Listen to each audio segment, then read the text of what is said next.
তাদের হাত কঙ্কাল দেখাবে। আর আপনি রাজ্য সরকার চালাচ্ছেন, বিভিন্ন ট্রেড ইউনিয়নের উপর আপনার ক্ষমতা নেই।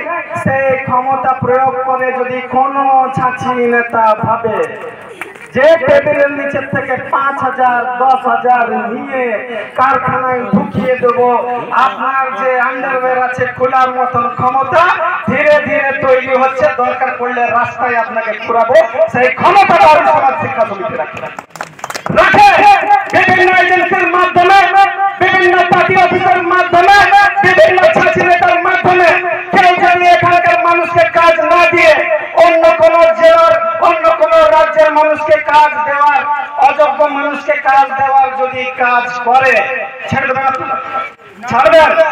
ছাড়বেন? লড়বেন? রেডি হন, তৈরি হন।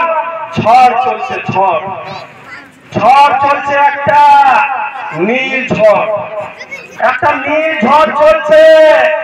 এই যে চন্দনকে দেখছেন, চন্দন কিন্তু নীল ঝড়ে পড়ে গেছে, দিয়ে আমাকে ফোন করেছে, দাদা বেনেডিতে কখন মিটিং আছে? আমি বললাম বেনেডিতে যখন আছে, এখন তুমি ফোনটা করলে এখন আমার কাছে এসো। বললো দাদা সময় নাই। আমি বললাম বেনেডিতে আসছে, বেনেডিতে পান্ডেবস্বর ব্লক, এই পান্ডেবস্বর ব্লকের বেনেডিতে আপনারা দেখলেন যে অজস্র মানুষ রাস্তায় হাঁটছে, অজস্র মানুষ রাস্তায় হেঁটে যখন স্টেজে চাপলো, জানেন আপনার পান্ডেবস্বর থেকে কটা গ্রাম জয়েন করেছে?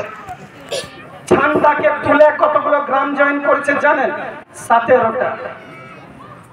আপনার পান্ডেবস্বর ব্লকে, শিবরমদা আপনার পান্ডেবস্বর ব্লকে বেনেডিতে 17টা গ্রাম জয়েন করেছে।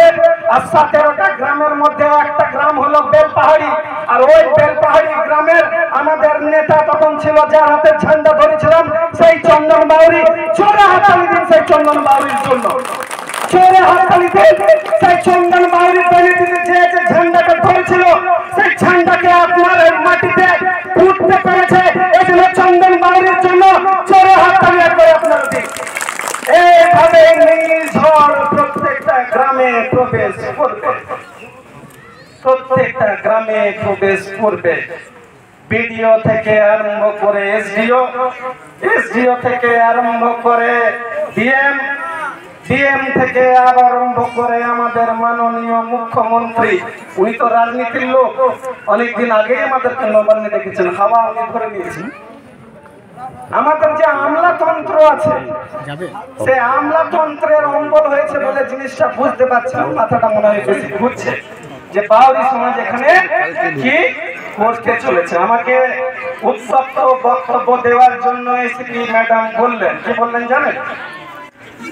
এসপি ম্যাডাম যখন আমি 2000 লোকের মিছিল নিয়ে ঢুকলাম, সেই এসপি ম্যাডাম আমাকে বললেন যে আপনি এত উত্তপ্ত ভাষণ দিচ্ছেন, আপনি আপনাদের মানুষকে উত্তপ্ত করছেন, আপনার মানুষকে ইনফ্লিক্ট করছেন, এখানে যদি কোনো অঘটন ঘটে আপনি দায়িত্ব নেবেন।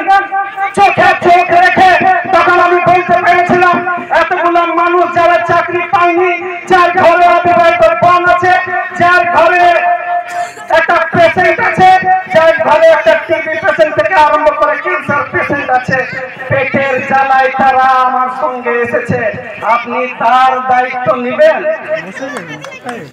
তার দায়িত্ব? মাসে মাসে তার পকেটে 15 থেকে 20,000, যে সে তার বাচ্চাকে ভালো ইংরেজি মিডিয়াম স্কুলে পড়াতে পারে।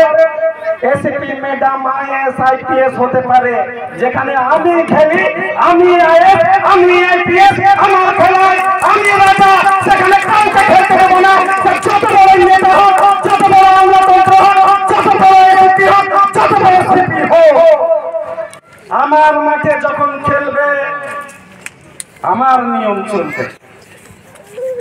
আমার মাঠে যখন খেলবে আমার নিয়ম চলবে। সে তুমি যত আইএস হোক, যত আইপিএস হোক, কারণ আমি যে বাউরিকে সে বাউরি লয়। আমি খেলাটা আলাদাভাবে খেলি। হাতে মাইক ধরতে শিখেছে, হাতে কলম ধরতে শিখেছে, আর ব্যানারে ওই ছবিটা লাগাতে শিখেছি।